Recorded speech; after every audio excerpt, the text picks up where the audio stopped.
नमस्कार, मैं हूं रानी चैटर्जी और आप लोगों का स्वागत करती हूं क्राइम चक्र के नए एपिसोड में एक नई कहानी के साथ।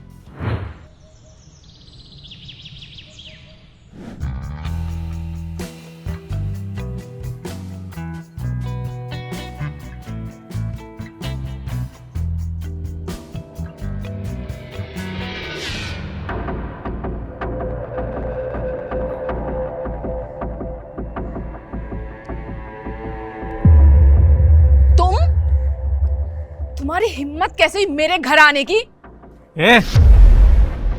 अमीर आदमी मिला नहीं कि तू मुझे भूल गई। तेरा पति हूं मैं।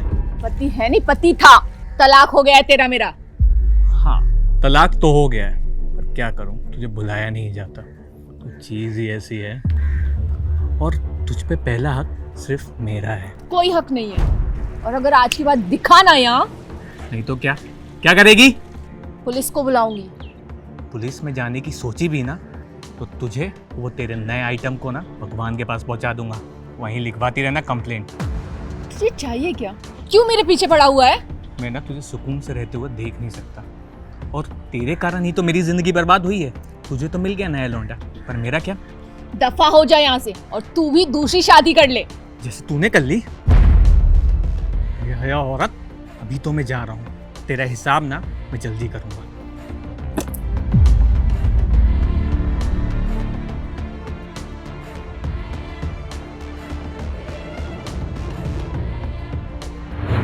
आखिर एक मर्द औरत को हमेशा अपनी जागीर क्यों समझता है? मर्दों को क्यों ऐसा लगता है कि एक समाज के इस बाजार में औरत एक ऐसा खिलौना है जिसे जब मन चाहे वो खेल सके और उसे जैसे चाहे वैसे रख सके, और जब मन भर जाए तो उसे फेंक दे, पर फिर मन मचले तो उसे दबोच सके। रेशमा और राजा का तलाक हो चुका था और रेशमा ने धीरज नाम के एक व्यक्ति से दूसरी शादी कर ली थी, पर उसका पहला पति राजा अब भी उसके पीछे पड़ा था और उसकी खुशियों में ग्रहण की तरह लगा हुआ था।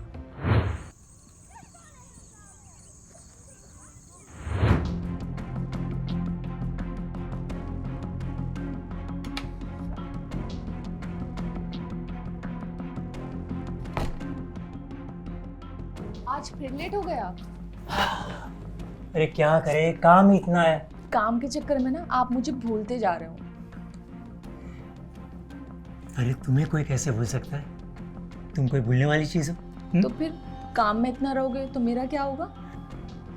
अरे दिन में कमाने के लिए काम, और रात को तुम्हें लुभाने वाले काम। बस यही तो मेरी जिंदगी है डार्लिंग। आज राजा आया था। क्या? वो घर में कैसे घुसा? घर में नहीं, मैं स्विमिंग पूल पे बैठी हुई थी, वहां आया था। उसकी इतनी हिम्मत!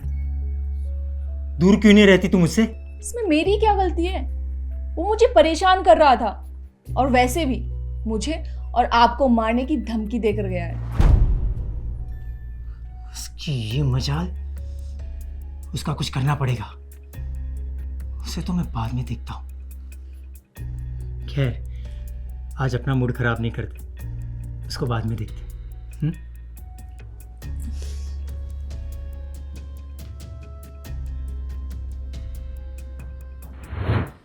रेशमा अपने पहले पति राजा से डिवोर्स लेकर अपने दूसरे पति धीरज के साथ हंसी खुशी अपनी जिंदगी बिता रही थी, पर यह बात राजा को रास नहीं आई। आखिर क्यों इंसान जिसके इतने करीब होता है उसका ही दुश्मन बन बैठता है? जिसके साथ कभी जीने मरने की कस्में खाता है उसका जीना ही मुश्किल कर देता है। क्या यही इंसानियत है? क्या हम इंसान इतने निचले स्तर पर गिरते जा रहे हैं कि हमारी नकारात्मक भावनाएं हम पर ही हावी हो रही हैं?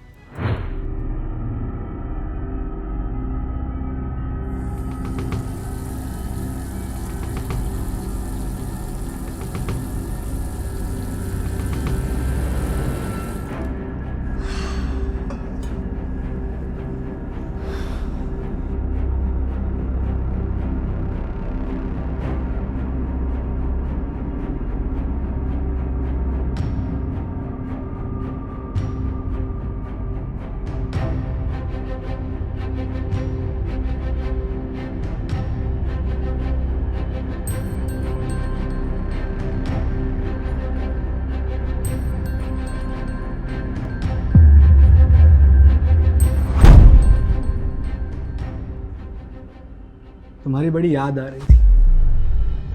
अब क्यों याद आ रही है? जब छोड़ के गए थे तब तो पलट के भी नहीं देखा। वो क्या है ना, तुम्हारे बिना दिल नहीं लगता। देखो, मेरे करीब मत आओ, नहीं तो क्या? नहीं तो क्या? बस करो आदित्य। मैं तुझे छोड़ा है, तलाक नहीं दिया, इसलिए अब भी हक है मेरा।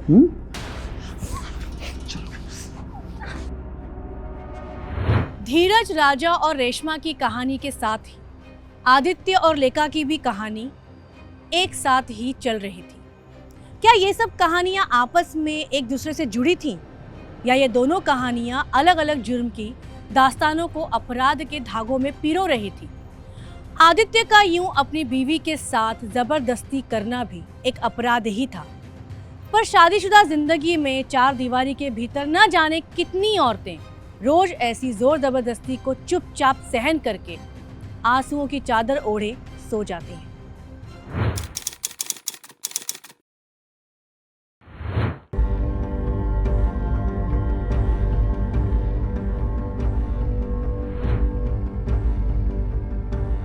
सर, ये रंगनाथ मर्डर केस की फाइल है, डीएसपी साहब ने मंगवाई थी। ठीक है, रख दो। एसपी साहब के ऑफिस में जाने वाला हूँ, डीएसपी साहब को दे दूंगा। यस? क्या? कहाँ? ठीक है, हम अभी पहुँचते हैं। गाड़ी निकालो। सर,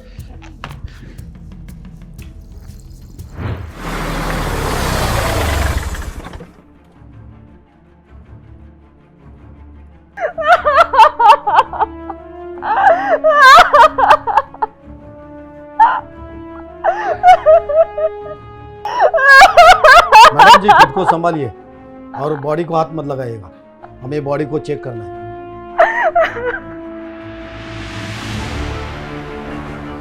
एकदम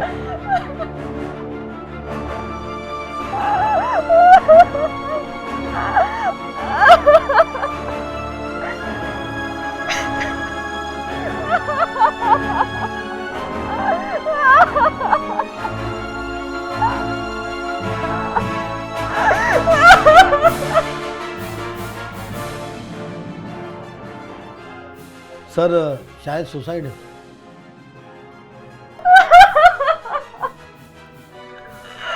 कल तक सोचे वाले थे, आज पता नहीं क्यों उन्होंने सुसाइड कर लिया। प्लीज संभालिए अपने आप को। मैडम, आपको हमारे साथ पुलिस स्टेशन चलना होगा, तो जरूर पूछताछ के लिए। यादव सर, बॉडी को पोस्टमार्टम के लिए भेज दो।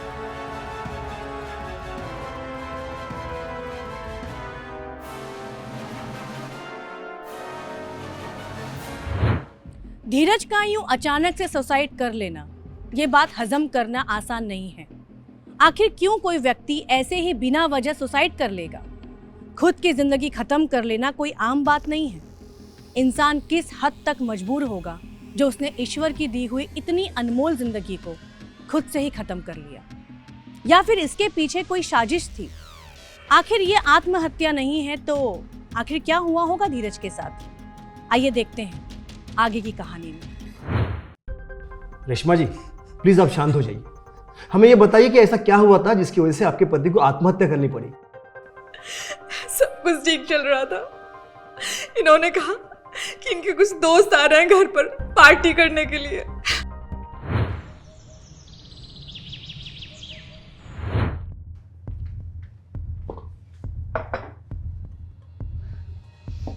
रेशमा मेरी जान। रेशमा, वो क्या है ना कि आज शाम को मेरे कुछ फ्रेंड्स आने वाले हैं पार्टी करने के लिए, तो तुम्हें खामखा डिस्टर्ब होगा। तुम एक काम करो, सुषमा दीदी है ना, उसके घर चली जाओ। जैसे ही पार्टी खत्म होती है और मेरे फ्रेंड्स चले जाएंगे, मैं तुम्हें वापस बुला लूंगा। ठीक है? ठीक है, मैं चली जाऊंगी, आप अच्छे से एंजॉय करना। Okay? Thank you thank you thank you so much.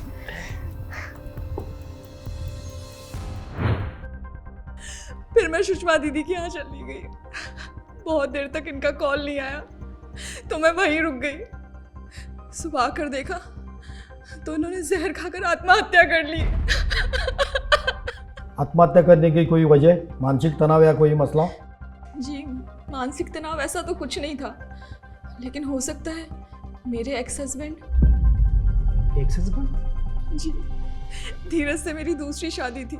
मेरे पहले पति राजा मुझे बहुत परेशान करते थे, फिर मैंने उनको तलाक दिया और धीरज से शादी कर ली। तो ये राजा का आत्महत्या से क्या लेना देना? राजा मुझे बहुत परेशान करता था। इस बारे में मैंने धीरज से भी बात की। धीरज ने कहा कि वो उनसे बात करेंगे। मुझे लगता है कि राजा ने ही मजबूर किया है धीरज को, नहीं तो धीरज कभी आत्महत्या नहीं करते। इस राजा को उठाओ। Yes sir.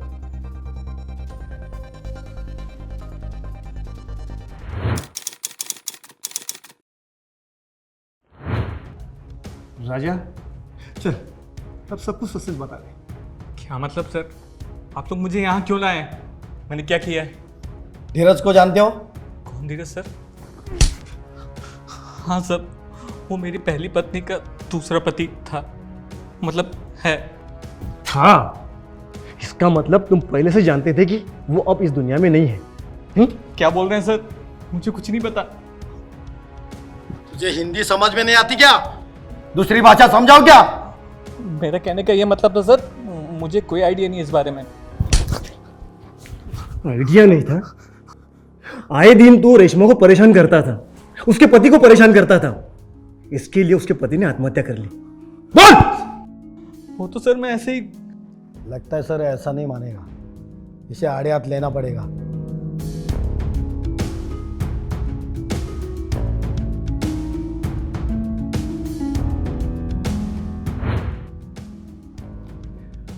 यादव, मुझे ये मामला आत्महत्या का नहीं लग रहा है। क्यों सर? हमें तो वहाँ से पॉइजन की बोतल मिली थी। पॉइजन की बॉटल तो मिली, लेकिन पॉइजन पीने के बाद इंसान के मुंह से झाग निकलता है, वो तो कहीं दिखा नहीं। ना ही वो झाग कहीं आजू बाजू में पड़ा हुआ मिला, कोई सबूत नहीं। उसके गर्दन पर मार्क था, इसका मतलब गला दबाकर उसकी हत्या की गई है। पोस्टमार्टम की रिपोर्ट थोड़ी देर में आ रहे हैं सर।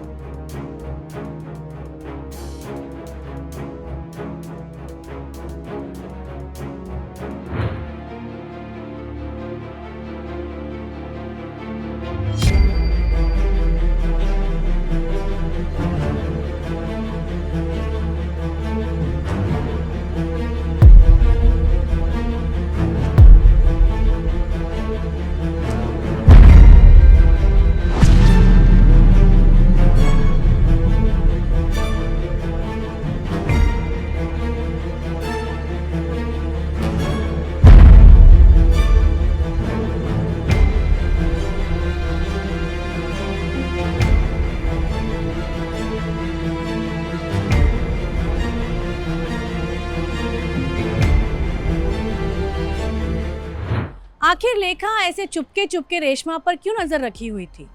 आखिर क्या लेना देना था लेखा का रेशमा से? क्या लेखा का संबंध धीरज से तो नहीं था? आदित्य की बीवी होने के बावजूद लेखा कहीं धीरज के साथ नाजायज रिश्तों में तो नहीं थी? या इस मामले का कोई अलग एंगल था? पुलिस को पोस्टमार्टम रिपोर्ट का इंतजार था, तभी ही केस की गुत्थी सुलझ पाएगी। पुलिस को शक था कि आत्महत्या का मामला तो नहीं है, पर बिना सबूत कुछ भी कह पाना ठीक नहीं है। सर, आपका शक सही था। धीरज ने सुसाइड नहीं किया है, उसकी हत्या हुई है। ये देखिए पीएम रिपोर्ट।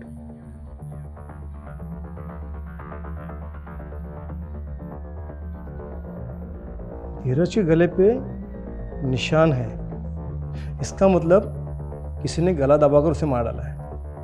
रात के करीब 9 बजे। जी सर।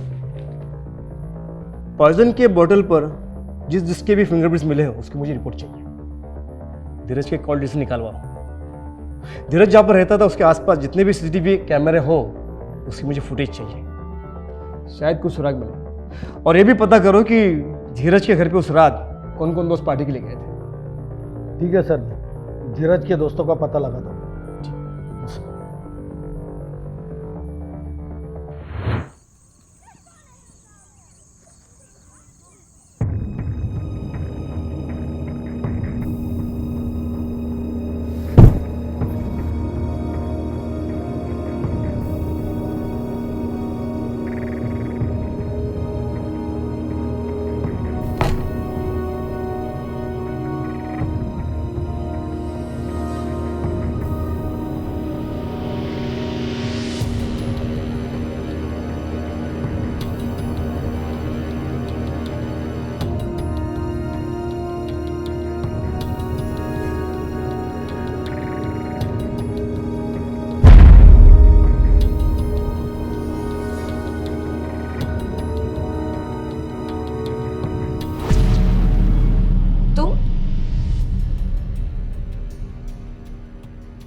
मुझे मिस कर रही थी ना। तुम अंदर कैसे आए? मैं जब भी चाहूँ तुम्हारे करीब आ सकता हूँ, मुझे कौन रोकेगा? देखो, मैं पुलिस कंप्लेंट कर दूंगी तुम्हारी। जाओ करो, पुलिस कंप्लेंट करो। उसके बाद क्या होगा? मैं जेल जाऊंगा, बाद में मैं बाहर आ जाऊंगा, उसके बाद तुम्हारा क्या होगा? क्यों पड़े हो मेरे पीछे? मैं क्या पड़ा हूं तुम्हारे पीछे? मैं तो बस तुम्हें प्यार करना चाहता हूं, बताओ कैसा है? नहीं आदित्य, नहीं नहीं नहीं आदित्य, नहीं नहीं। एक तरफ धीरज की मर्डर मिस्ट्री सॉल्व करने के लिए पुलिस सबूत जुटाने में लगी थी, वहीं दूसरी तरफ आदित्य अपनी बीवी के साथ ज्यादती कर रहा था। आखिर क्या राज था लेखा की जिंदगी का? आखिर किस तरह वह धीरज से जुड़ी थी और क्यों आदित्य उसके साथ ऐसे पेश आ रहा था? क्या ये सब कड़ियां कहीं जुड़ी हुई थी या ये मात्र दो अलग अलग कहानियां थी? पुलिस ने धीरज के घर के आसपास के सभी सीसीटीवी फुटेज तलाशने की कोशिश की, पर आसपास कोई सीसीटीवी कैमरा न होने की वजह से पुलिस की ये कोशिश नाकाम रही। पाटिल साहब लिया। सर मुझे आपसे कुछ बात करनी है। प्लीज बैठिए। अच्छा और रेशमा जी आप आ गए, मुझे आपसे कुछ जरूरी बात करनी है। आपके एक्स हस्बैंड राजा को हमने इंटरोगेट किया, लेकिन हमें उससे कुछ हासिल नहीं हुआ। आपके पति ने आत्महत्या नहीं की थी, बल्कि उनका मर्डर हुआ, गला दबाकर उनको किसी ने मार डाला है। ये क्या कह रहे हैं आप? रेशमा जी, ये लीजिए पानी पीजिए प्लीज।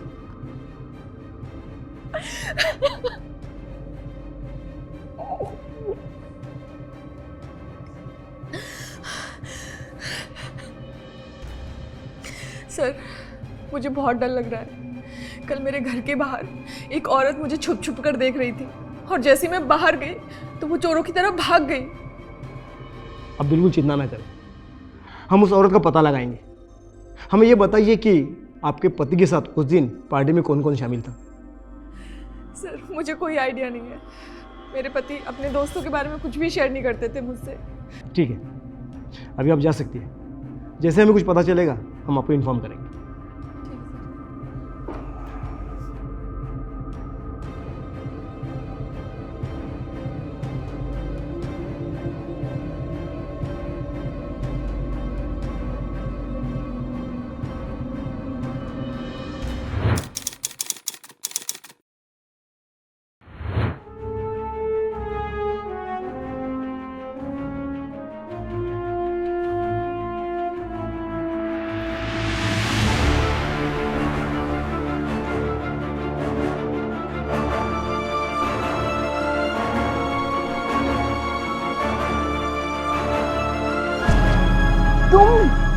तुमने तो मुझे डरा ही दिया। मैं डरने की चीज थोड़ी हूँ, प्यार करने की चीज हूँ। धीरज ने सुसाइड नहीं किया है, उसका मर्डर हो गया। ये बात पुलिस को पता चल गई है। हम सेफ नहीं है यहाँ, हमें भागना पड़ेगा, वो भी जल्दी। ठीक है, कल सुबह होते ही निकल जाएंगे, पर अभी रात तो बीतने दो। बिता लेना रात भी। लॉकअप में इतनी जल्दी क्या है? ना सर चल। अरे सर एक सर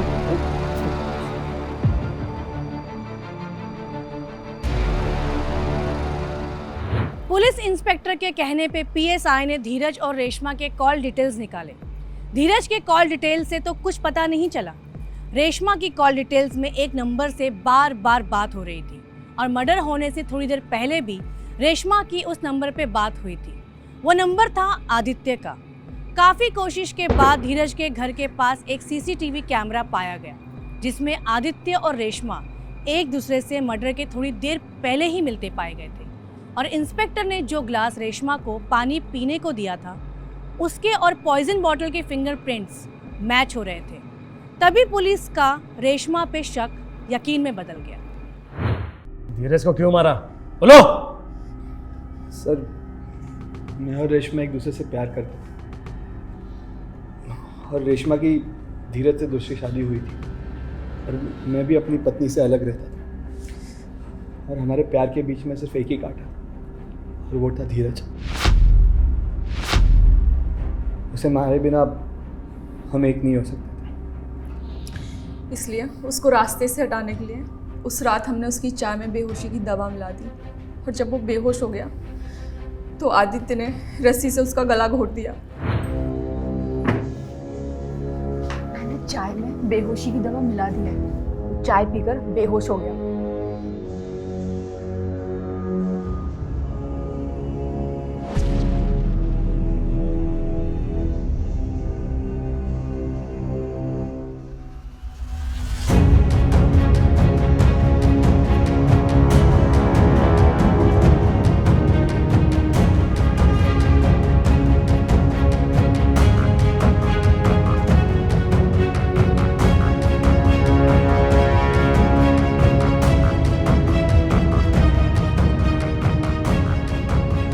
अब एक काम करो, पॉइजन की बोतल वहां पे रख दो और हम दिखाएंगे कि इसने सुसाइड किया, ठीक है?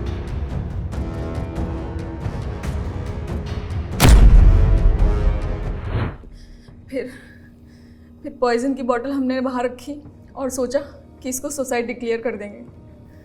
हलवा है गुनाह करके उसको छुपाना। मुजरिम कितना भी शातिर हो, कानून से बच नहीं सकता है। अब तुम दोनों इस जेल में अपने पाप की सजा भुगतेंगे।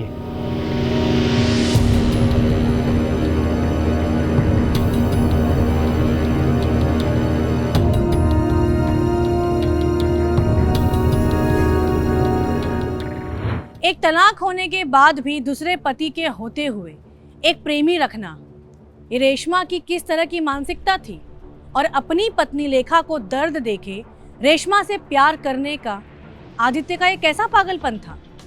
आखिर लोगों को हो क्या गया है? क्या जीवन जीने का यही तरीका है? हमें एक ऐसे समाज का निर्माण करना चाहिए जिसमें हमारे आदर्शों और उसूलों से अच्छाई की महक आए, ना कि गुनाहों की बदबू। और इसी के साथ मैं रानी चैटर्जी विदा लेती हूँ। फिर मिलेंगे क्राइम चक्र के अगले एपिसोड में एक नई कहानी के साथ। तब तक सतर्क रहिए, सावधान रहिए और देखते रहिए क्राइम चक्र। जय हिंद।